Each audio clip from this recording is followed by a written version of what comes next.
The weather forecast with MTN. Hello good people, and welcome to join me once again on the weather forecast. I hope you had an excellent day. Tonight appears to be a relatively calm one with light precipitation expected in parts of the northwest, southwest and the littoral regions, and temperatures may get as low as 17 degrees in the west, northwest and the Adamawa regions, and we may have as low as 19 to 20 degrees in the south, east and the center regions, with the littoral, southwest, north and far north regions expecting temperatures to get as low as between 21 to 22 degrees. Detail will take you over to the far north region, where there may be no chance of precipitation in the entire region tonight, and a similar situation by morning with temperatures expected between 22 to 25 degrees. Next, we go over to the northwest region, where we may have light showers tonight, but heavier in Cambe, and light showers to dominate the entire northwest region by morning with temperatures between 15 to 18 degrees. And lastly, we go on to the littoral, where light showers may dominate the entire region tonight, progressing to morning with a similar situation and temperatures between 19 to 25 degrees. So it is important that you step out in warm clothing. Make sure you stay away from swampy areas and sleep under long-lasting, well-treated mosquito nets. Thank you for watching. Good night and good luck.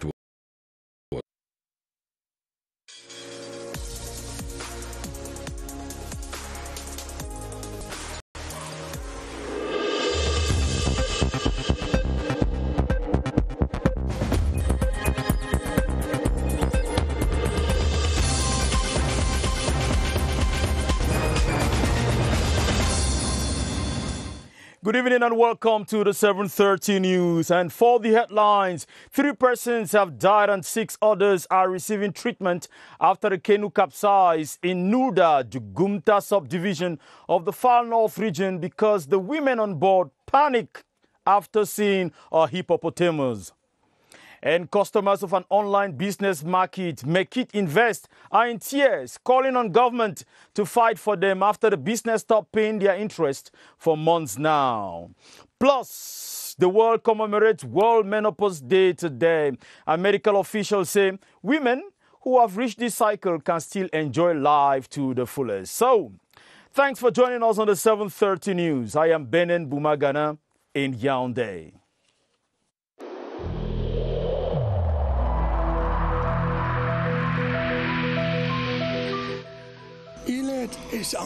Each of us must comply with the measures that have been taken.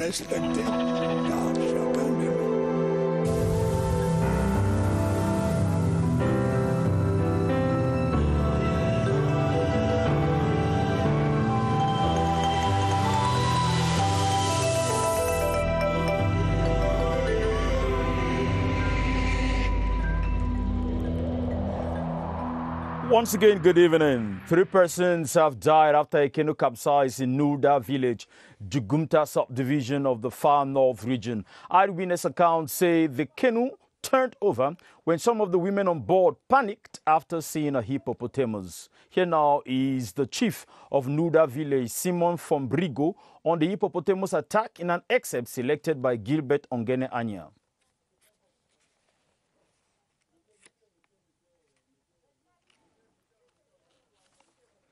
Of course, we are hoping to get an excerpt of the chief of Nuda village to tell us what exactly happened when a boat capsized in that part of the country, killing 3 persons. We hear that some others are receiving treatment.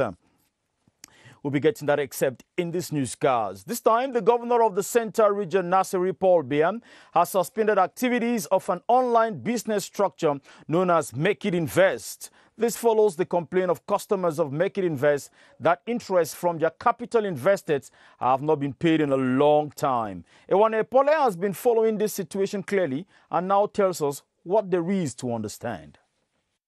Make It Invest has been operating in Cameroon for over 8 months with hundreds of customers involved in the online business venture. We have been facing network problem. Reason why not be able to pay some of our customers. Customers say for the past 2 weeks they have not received no interest from their capital deposits. For me, my deposit was 360,000, and normally I was supposed to receive 60,000 per week. Since the 25th of last month, I've not received nothing. This is the reason why the center governor, Nasiri Paulbia, decided to suspend activities of Make It Invest. We asked the Legion commander to investigate because 2 weeks ago they were unable to pay, saying that it was a problem of network. So the people started now moving, wanting to create a strike action. So we had to look into it and then came up with the solution that they should be suspended. The center governor has also instructed officials of Make It Invest to urgently resolve the problem. Let's talk about the World Menopause Day. During menopause, also known as midlife crisis, more than 75% of women experience symptoms like hot flashes, night sweats, mood swings, and tiredness. To cope with these symptoms, medical doctors prescribe several tips, such as maintaining healthy weight, drinking a lot of water, and exercising regularly. Beatrice Losamba has an expert share these tips in the following report. The symptoms of menopause take most middle-aged women by storm. Hot flushes, night sweats, mood swings, irritability, and tiredness. The best way to sort this is to have a lot of family support. Be open and talk with your partner, your children, your parents, your family about what you're going through so that they will understand if at one point you are not very happy or you are too excited. The hormonal changes, another issue to deal with. Decrease in a female hormone known as estrogen may cause vaginal walls to thin, reduce vaginal secretions, shorten and even narrow the vagina. This could make sex very uncomfortable, yet the sexual desire may actually be increased. Now, to sort this, the woman must ensure that she's calm during intercourse and have adequate foreplay. Otherwise known as midlife crisis, menopause is tied to weight gains. It takes altering lifestyles to find relief, the expert says. Eat foods rich in calcium and vitamin D, drink water, exercise regularly are some of the tips. And doctors say menopause is as natural as the evolution of a woman's body. Womanhood is about procreation and menopause, a natural trend, not a disease to be treated, just a new change to turn into fun. And she's talking about the World Day for Menopause. This transitional phase of a woman's life comes with different effects on their systems, as sometimes it affects their change and the normal way of living. Our reporter Karin Sandra Eyike went down the streets of Yaoundé and spoke to some women to know what they go through and how they manage this period. There is a report. Menopause is a sensitive period of transition for women, which many still do not accept. That is a period that is very complicated with women. Most women find it so difficult. That's a stage that is not easy to accept with most women. And it makes most women in the society to feel as if there's something lacking on them, or as if they are pushing them out of the society. The different symptoms observed at the early stages of menopause is what makes it problematic for most women. I am trying to cope. It's just that I feel so tired. The woman finds herself troubled by the irregularity of her menstrual cycle. She also starts facing some problems during sexual intercourse. They feel some pains because the vagina becomes dry, so it becomes difficult. Even though not easy, it also comes with some advantages. The advantage is that I feel free. I don't have to worry about menstrual cycle anymore. I'm not afraid of unwanted pregnancy. As the world commemorates the World Day for Menopause this October 18, 2020, it is an occasion for the sensitization of women to be encouraged on how to manage pertinent stages of life. A private limited company specialized in the domain of health, the Nicola industry, has agreed to provide medical books to public and primary schools in the country in the weeks ahead. This is included in a convention signed between the company and the Ministry of Basic Education. Here now is an excerpt of the Minister of Basic Education. Just the protocol aspect of the convention. The convention is related to two main articulations. The very first one is to vulgarize medical visits in school at the primary levels. At this time, we have a lot of pandemics in our continent and specifically in Cameroon. We need our pupils, our children, even our students to be safe. For them, we must multiply medical visits for them. And this time, about 250 persons in Yaoundé have received honorary awards and labor medals in recognition of the meritorious services rendered to the state. The ceremony to award these medals was presided over by the governor of the Central Region, Nasiri Paul Biya, at the esplanade of the Yaoundé City Council. Ibudi Ekane reports. The various distinctions include the Order of Valor, the Cameroon Order of Merit, Agricultural, Sports and Public Forces Merit. I'm so happy today because I've been honored by the President of the Republic, who have sent me the recognition of Commander of the Cameroon Valor. I'm really grateful to God Almighty. I'm grateful to my family. I'm grateful to the presidential couple and, of course, CRTV, where I've worked for almost 35 years. Presiding at the event, the governor of the Central Region, Nasiri Paul Biya, said the awards were in recognition of services rendered to the state. This is a medal to award people for the meritorious services to the state or to their own the various activities which are in sports, agriculture, business, and in the administration. So it's not only for those in the administration, but for all the spheres of activities. We want to thank the head of state on their behalf. The event, which normally takes place on the 20th of May, was postponed as a result of the novel coronavirus. Councillors of the Garoua City Council have evaluated projects earmarked by the council to be completed before the end of the 2020 financial year. The City Council's third ordinary session took place over the week in Garoua and was presided over by the Senior Divisional Officer of the Benue, Umaru Haman Klabi. Luisa Akwanka Achato reports. The rapid expansion and population growth of the North Regional Capital Garoua is being matched with a corresponding acceleration of the accomplishment of development projects. This in the tourism, economic, infrastructural and other domains, whose realization rate of 59.9% with the budget of the Garoua City Council during the first half of the ongoing financial year, the mayor says would be intensified and diversified. We will continue to upgrade the transport system of the city. We extend the street line around the town, and we will focus on empowering women and children through various projects.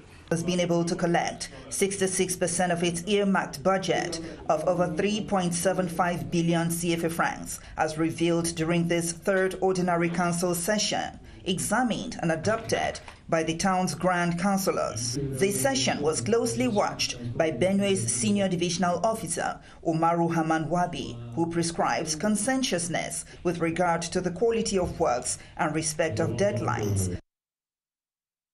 It has been observed that extracurricular activities like social clubs in schools play a key role in the education of learners. In most schools in Yaoundé, as in other parts of the country, few or extracurricular activities are included in the tuition paid by parents for their kids to join clubs in schools and develop their talents.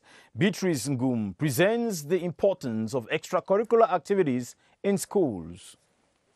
Creativity is intelligence while having fun, and in this piece of work, students of the Arts and Crafts Club of Government Bilingual High School, Kozwa, on the outskirts of Yaoundé, have demonstrated it. We have specific activities like the clubs. We have the Spanish Club, Francophonie, journalism, which are functioning, inter-class championships, the Arts and Crafts Week. We have held our General Assembly already, and the clubs are created. Students of this institution are not only into literacy work, they also spend part of their day in clubs. At the level of the school cooperative, for example, we teach the children management skills, and within the club's activities, they also learn a lot. Learning through fun is an activity which will not be scraped off in the school's program because of the health crisis. We will have some difficulties with the journalism club because for now, assemblies are suspended, but we will create time for them. Far from being tools for entertainment, clubs help schools and learners discover budding talents. And more than 500 prizes have been handed over to students who performed brilliantly during the last school year in the Penka-Michel subdivision of the West region. The Member of Parliament, Guillaume Bakam, who offered the prizes, called on the students to work harder in the future. Details from CRTV West in Bafoussam. Sacré Charlemagne, Sacré Charlemagne. It is with this song from his first days in school that Honorable Guillaume Bakam reminded young scholars of Penka-Michel in the Menor division of the importance of education. The donor said his gesture aims at instilling healthy competition in students and promoting hard work.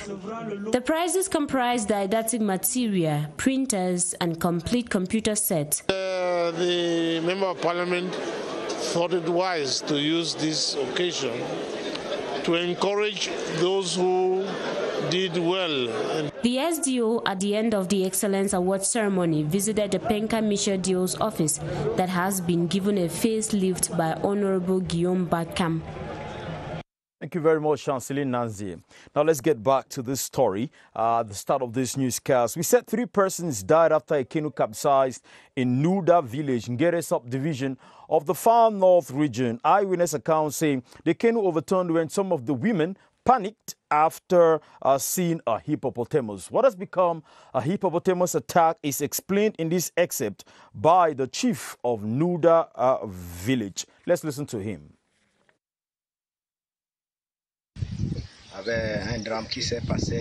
A tragedy occurred in our village this Saturday. Villagers who were returning from harvesting millet were attacked by a hippopotamus in the middle of the river. The canoe, which had on board 9 persons, including 7 women, capsized. The 3 corpses of the women have been retrieved from the river. Retake. A tragedy occurred in our village this Saturday afternoon.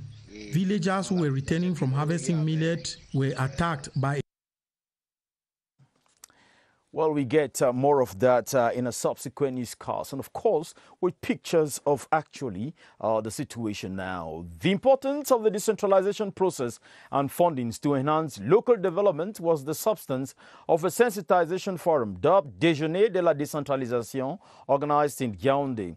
Chaired by Senator Pierre-Henri Ngalingoa, the forum brought together municipal authorities and the civil society. Ewane Pole reports. Discussions during the forum dubbed Déjeuner de la Décentralisation centered on the decentralization process. To improve your knowledge about the law on decentralization, because a lot of people don't know exactly what is in this law. The over 50 participants exchanged on the number of issues in regard to local development. We don't have enough human resource. But financial resources, if be to improve our development about the region. All power from Yaoundé will go in the region. According to officials of HEGT, the sensitization forums are being organized to educate the civil society on the importance of the decentralization process as municipal authorities and traditional rulers are preparing for the upcoming regional elections. Secondary education stakeholders in the Southwest region have been reassured that the government understands their challenges and will provide solutions at the appropriate time. The Minister of Secondary Education, Professor Naluva Lyonga, has been reassuring teachers of government support as she visited some schools in Limbe in the Southwest region. Henry McCauley completes that story from Limbe.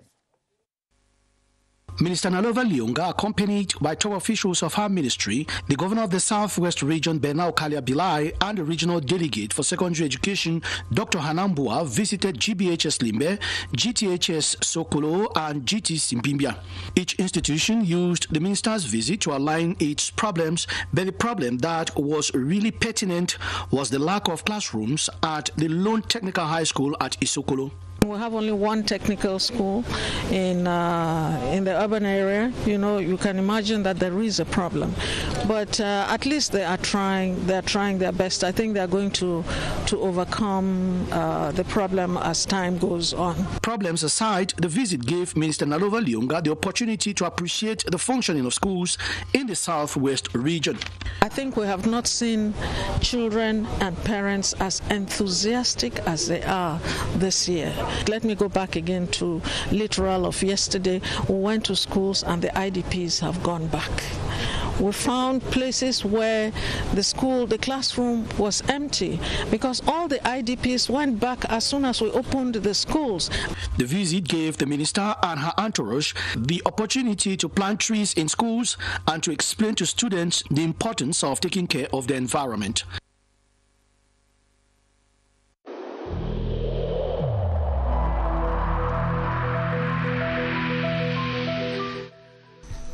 The wearing of face masks in public places will be mandatory until further notice.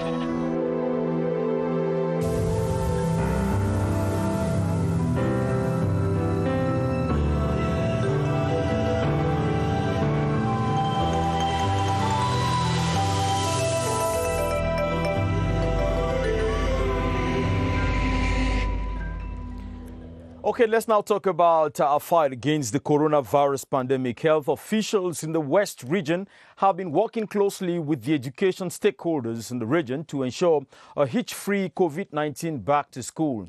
For more on the work done, let's meet Baldwin Sama at the Public Health Emergency Center, KUSP, with his guest, Dr. Chimun Dauda. Hello, Baldwin.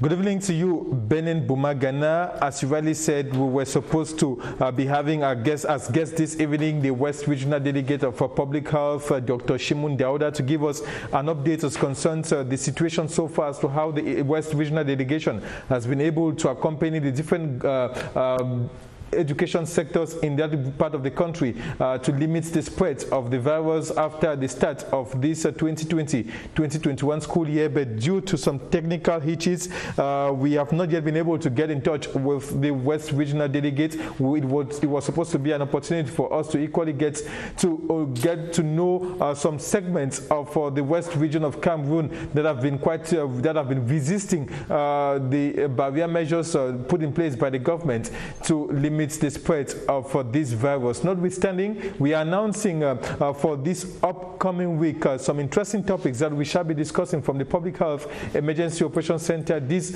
as we have for the imminent resumption of sporting activities nationwide. What is the health protocol put in place for collective individual sports and equally international sports, given that sporting activities are bouncing back and Cameroonians will need to know more about the health protocol put in place so as to limit the spread of this virus when these sporting activities bounce back. From the Public Health Emergency Operations Center, back to you, Benin Bumagana.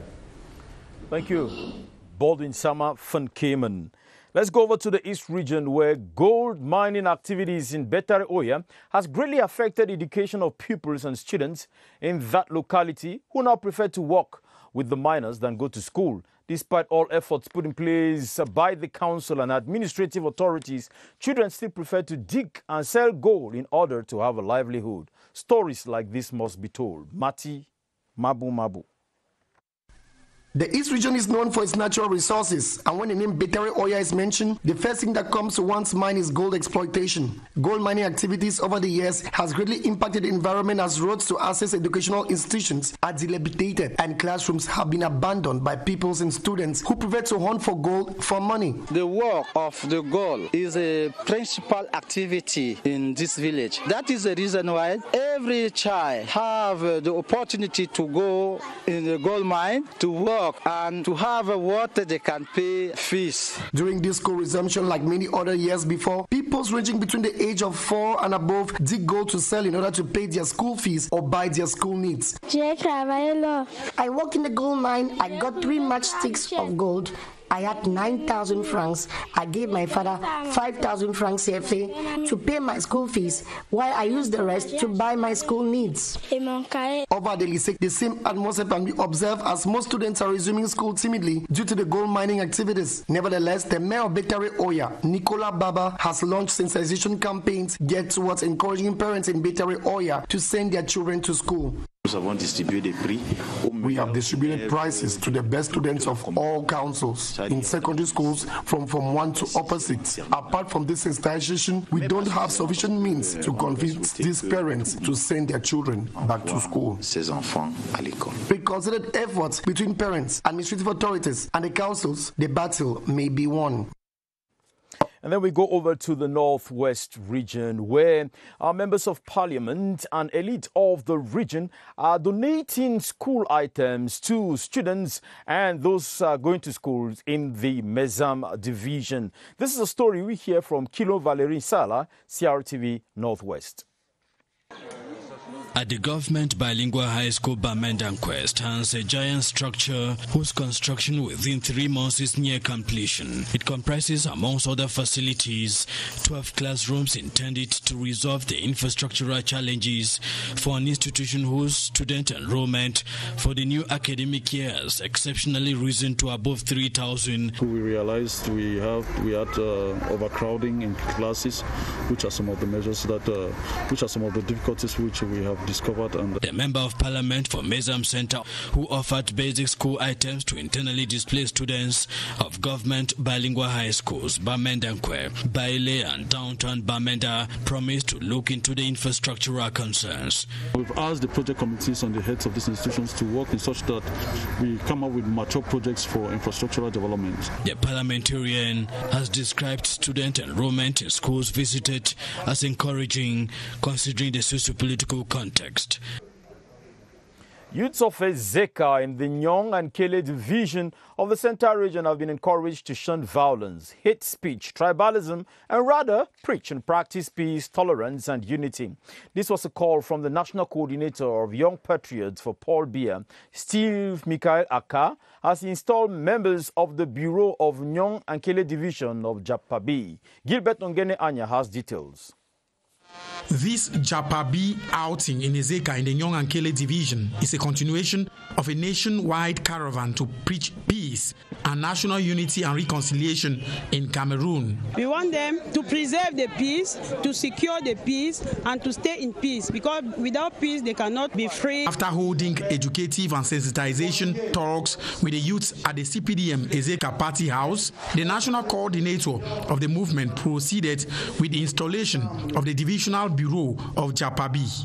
We are just trying to sensitize our brothers and sisters, all Cameroonians, from wherever they come, to understand that peace is very important and that it is something we have to preserve. Officials of this movement, together with youths of Ezeka, undertook a peace march in the streets of the locality, peace plants and President Biya's effigy in hand. The next point of call of the young patriots of President Biya in their youth peace crusade is in Okola, Lekie Division, Central Region.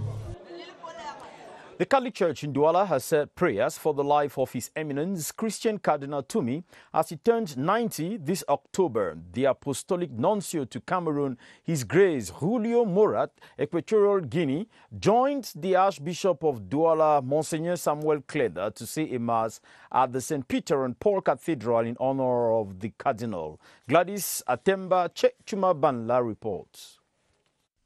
He is known for his uncompromising dent for peace, the defense of the cause of the oppressed and the underprivileged in society. At the age of 36, His Eminence Christian Cardinal TUMI denounced himself of worldly pleasures and has since then committed himself to serving the Lord and preaching the good news of salvation. At the age of 90, The prelate is still up and kicking and continuing his divine mission on earth as the Christian community gathered at the St. Peter and Paul Cathedral in Douala to celebrate these special moments with the Cardinal.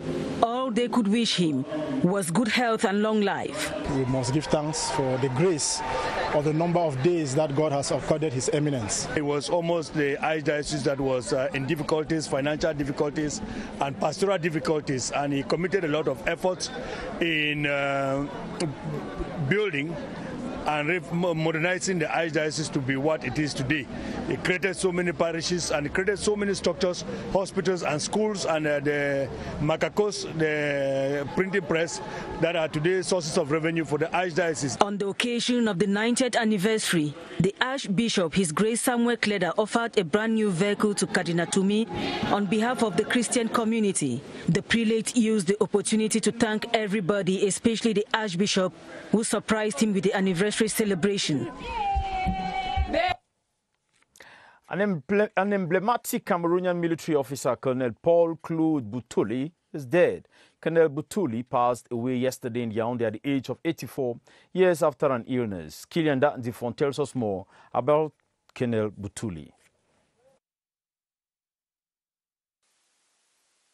Born on August 1, 1936 at Mogo village near Lolodof in the Ocean Division of the South Region, retired Colonel Paul Claude Boutouli passes on at 84. He retired in 1997 with a record of 32 years of service following his integration into the military in 1965 at the end of his special training as an officer in Saint-Cyr-Coquedin in France and the United Kingdom. He held administrative positions such as Director of Budget and Equipment, Director of Military and Civilian Personnel, and Technical Advisor in the Ministry of Defense. In military operations, he was commander in Marua and Betua in the early 1990s. He leaves great memories in the family.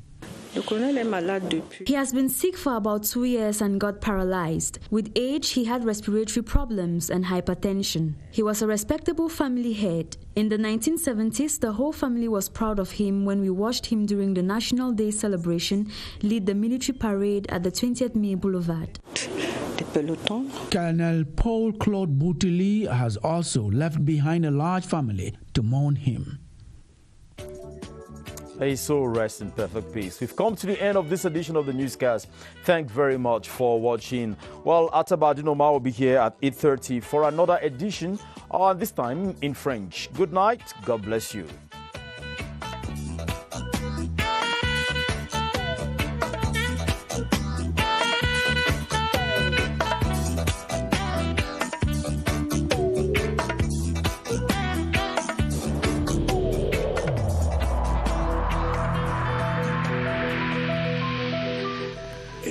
In this connection, we should avoid stigmatizing